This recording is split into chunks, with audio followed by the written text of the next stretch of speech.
Bismillahirrahmanirrahim. Alhamdulillahilladzi ahdayana binimatil islami wa nimatil iman. Wassalatu wassalamu ala khairil anami sayyidina wa nabiyina Muhammad sallallahu alaihi wasallam wa ala alihi wa sahbihi ajmain. Rabbi shrah li sadri wa yassir li amri wahlul 'uqdatam min lisani yafqahu qawli amma ba'd. Alhamdulillah, pada kesempatan kali ini saya Ardianto Bayu Wibowo dengan nomor induk mahasiswa 1909027001 Prodi Magister Manajemen Sekolah Pascasarjana Universitas Muhammadiyah Profesor Dr. Hamka pada mata kuliah Manajemen Strategis dengan dosen pengampu Insinyur Haji Muhdi MS PhD. Tugas partisipasi keempat yaitu memilih 3 strategi bisnis ala Rasulullah SAW yang menurut saudara paling tepat untuk diterapkan dan mendeskripsikan ketiga strategi tersebut berdasarkan sumber rujukan yang saudara miliki. Sebelum kita membahas lebih jauh strategi bisnis ala Rasulullah SAW dan menjawab pertanyaan-pertanyaan pada pertemuan keempat, saya akan menjelaskan sumber rujukan yang saya jadikan bahan pembahasan kali ini, yaitu yang pertama adalah dengan judul buku 88 strategi bisnis ala Rasulullah SAW yang tak pernah rugi, pengarang Ahmad Jarifin. Dan yang kedua adalah dengan judul buku Fikih Perbankan Syariah, pengantar fikih muamalah dan aplikasi dalam ekonomi modern, dengan pengarang Dr. Yusuf As-Subaili yang merupakan dosen Pascasarjana Universitas Islam Imam Muhammad Ibn Su'ud di Riyadh. Soal pertama, apakah strategi bisnis Rasulullah SAW yang dikemukakan Ahmad Jarifin sesuai dengan definisinya? Tentu saja sesuai, dengan penjelasan saya sebagai berikut. Yang pertama, meluruskan niat. Kama qala sallallahu alaihi wasallam, innama a'malu binniyat. Sesungguhnya setiap amal perbuatan bergantung pada niatnya. Hadis riwayat Bukhari dan Muslim. Maksudnya, diterima atau tidaknya dan sah atau tidaknya sebuah amal bergantung pada niatnya, bukan terjadi atau tidaknya amal tersebut. Semua amalan terjadi karena niat. Dan niat yang pertama adalah, niat adalah awal dari segala aktivitas. Dan yang kedua, luruskan niat kita dalam berbisnis, yaitu untuk mendapatkan rezeki yang halal dan memberikan manfaat yang banyak. Yang ketiga, niat itu harus dimiliki oleh setiap muslim ketika ingin memulai usahanya. Kedua, menjadikan bisnis sebagai ladang ibadah. Yang pertama adalah agama Islam mencintai muslim yang giat bekerja, mandiri, dan rajin memberi, membenci orang pemalas, suka berpangku tangan, dan menjadi beban orang lain. Dan yang kedua, bekerja merupakan kegiatan yang sangat tinggi derajatnya dan berpahala jika dilandasi niat yang baik, bukan karena ria atau pamer. Segala lelah dan keringat akan dipandang Allah Subhanahu wa Ta'ala sebagai amal soleh. Yang ketiga, pintar melihat pasar. Membaca peluang pasar merupakan hal yang wajib bagi seseorang pembisnis sebagai pijakan awal dalam bergelut di dunia bisnis. Yang kedua, dengan mengetahui keadaan pasar, kita bisa menentukan ide bisnis, menyusun strategi untuk membangun bisnis, lalu mengembangkannya. Dan yang ketiga, salah satu hal yang bisa membantu kita menilai peluang pasar dan mengambil keputusan adalah informasi dan survei. Yang keempat adalah jujur. Kejujuran merupakan modal dasar berbisnis karena sikap jujur akan mendatangkan respek dari orang lain. Rasulullah SAW adalah pedagang yang sangat jujur. Beliau menjelaskan kualitas barangnya atau produknya secara terbuka, tidak ada yang ditutupi, sehingga beliau Rasulullah SAW dijuluki Al-Amin atau orang yang terpercaya. Pada soal kedua, memilih 3 strategi bisnis ala Rasulullah SAW yang menurut saudara paling tepat untuk diterapkan, dan mendeskripsikan ketiga strategi tersebut berdasarkan sumber rujukan yang saudara miliki.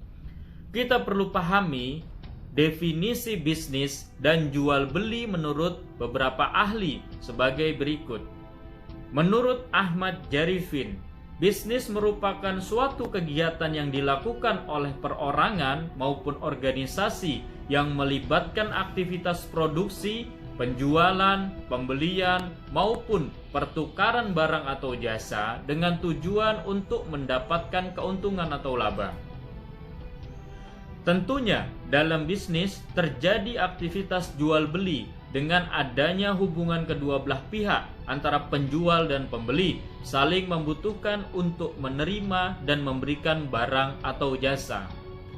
Menurut Dr. Yusuf As-Subaili, saling tukar menukar harta dengan tujuan kepemilikan. Saya memilih 3 strategi bisnis ala Rasulullah SAW yang paling tepat untuk diterapkan sebagai berikut. Yang pertama adalah memberikan harga yang masuk akal.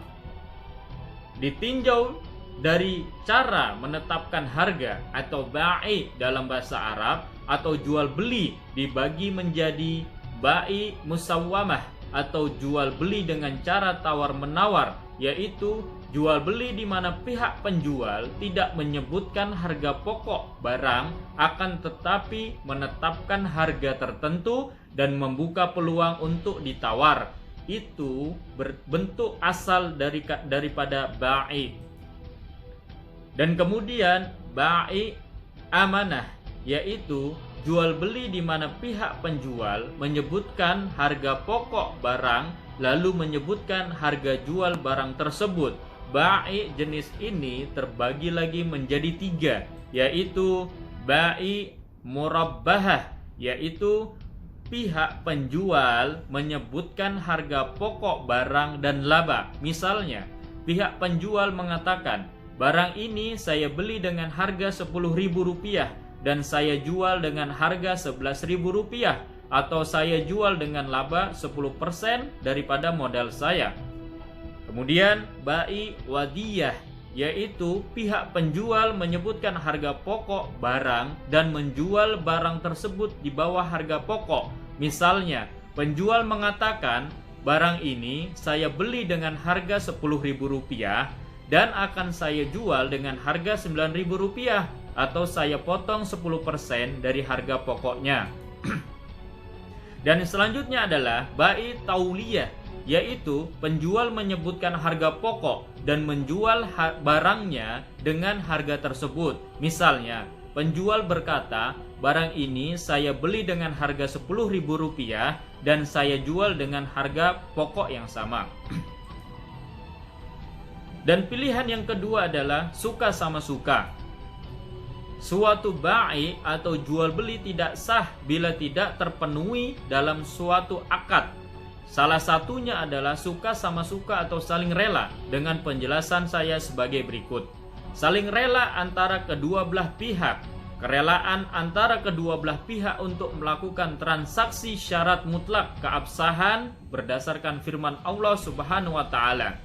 Hai orang-orang yang beriman, janganlah kamu saling memakan harta sesamamu dan dengan jalan yang batil, kecuali dengan jalan perniagaan yang berlaku dengan suka sama suka di antara kamu.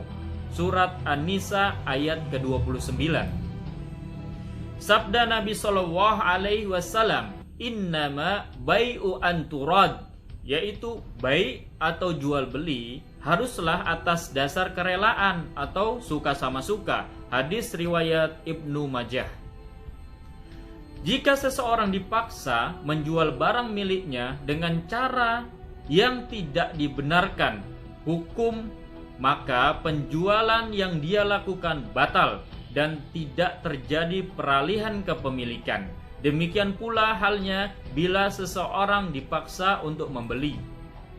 Adapun bila seseorang dipaksa melakukan akad atas dasar hukum, maka akad yang dilakukan sah. Misalnya, seseorang yang dililit hutang dipaksa oleh qadi atau hakim untuk menjual harta yang dimilikinya guna melunasi beban hutangnya. Yang serupa dengan pemaksaan adalah canda atau sungkan.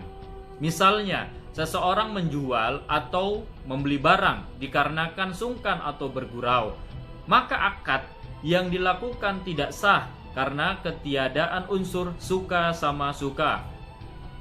Dan yang saya pilih ketiga, yang terakhir dan yang sangat betul-betul membahayakan bagi kita semua adalah bersih dari unsur riba.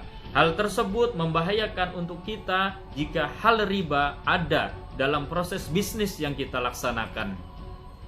Menurut bahasa, riba berarti bertambah. Sesuatu menjadi riba apabila ia bertambah. Firman Allah Subhanahu wa taala, Allah memunasakan riba dan menyuburkan sedekah. Al-Baqarah ayat 276. Menurut istilah, riba berarti bertambah atau keterlambatan dalam menjual harta tertentu. Riba hukumnya haram berdasarkan Al-Quran, hadis, dan ijma. Riba termasuk dosa besar dan 7 dosa yang membinasakan. Allah Subhanahu wa taala tidak pernah mengumumkan perang dalam Al-Quran terhadap seseorang pembuat dosa apapun kecuali dosa pemakan riba. Siapa yang menghalalkan hukum riba divonis kafir karena mengingkari suatu kewajiban yang diketahui seluruh umat Islam. Adapun orang yang melakukan riba tanpa menganggap hukumnya halal divonis fasik. Al-Mawardi berkata, tidak satu agama samawi pun yang menghalalkan riba. Allah berfirman menjelaskan syariat umat-umat terdahulu, dan disebabkan mereka memakan riba, padahal sesungguhnya mereka telah dilarang daripadanya. Surat An-Nisa ayat 161. Dalil pengharaman riba. Firman Allah Subhanahu wa taala, hai orang-orang yang beriman, bertakwalah kepada Allah dan tinggalkanlah sisa riba atau yang belum dipungut jika kamu orang-orang yang beriman. Maka jika kamu tidak mengerjakan atau meninggalkan sisa riba, maka ketahuilah bahwa Allah dan Rasul-Nya akan memerangimu. Dan jika kamu bertaubat dari pengambilan riba, maka bagimu pokok hartamu. Kamu tidak menganiaya dan tidak pula dianiaya. Surat Al-Baqarah ayat 278 dan 279. Saraksi berkata, dalam ayat-ayat tersebut Allah menjelaskan 5 ancaman untuk pemakan riba, yaitu yang pertama adalah bagai kemasukan setan. Firman Allah Subhanahu wa taala, orang-orang yang makan atau mengambil riba tidak dapat berdiri melainkan seperti berdirinya orang yang kemasukan syaitan lantaran tekanan penyakit gila. Surat Al-Baqarah ayat 275. Kemudian yang kedua adalah kemusnahan. Dengan firman Allah Subhanahu wa taala, Allah memusnahkan riba. Al-Quran surat Al-Baqarah ayat 276, yang dimaksud dengan kemusnahan adalah hartanya menjadi hilang. Menurut pendapat ahli tafsir lain, musnah, keberkahan dan tidak dapat digunakan oleh pemilik atau ahli warisnya. Dan yang ketiga, perang. Dengan firman Allah Subhanahu wa taala bahwa Allah dan Rasul-Nya akan memerangimu. Surat Al-Baqarah ayat 279. Yang keempat adalah kafir. Firman Allah Subhanahu wa taala, dan tinggalkanlah sisa riba atau yang belum dipungut jika kamu orang-orang yang beriman. Surat Al-Baqarah ayat 278. Dan di akhir ayat riba, Allah Subhanahu wa taala berfirman, dan Allah tidak menyukai setiap orang yang tetap dalam kekafiran dan selalu berbuat dosa. Surat Al-Baqarah ayat 276. Tafsirnya, orang akan menjadi kafir bila menghalalkan riba dan berdosa jika hanya memakannya. Yang kelima, kekal di neraka bagi orang yang menghalalkannya. Firman Allah Subhanahu wa taala, orang yang kembali atau mengambil riba, maka orang itu adalah penghuni-penghuni neraka, mereka kekal di dalamnya. Surat Al-Baqarah ayat 275.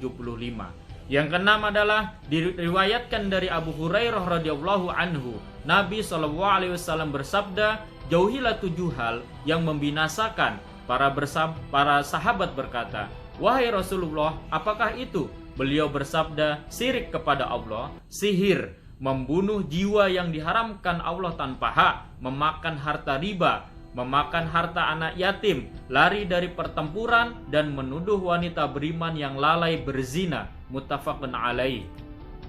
Dan yang ketujuh, diriwayatkan dari Jabir radhiyallahu anhu, ia berkata, Rasulullah SAW mengutuk orang yang makan harta riba, pemberian harta riba, penulis akad riba, dan saksi transaksi riba. Mereka semua sama. Hadis riwayat Muslim.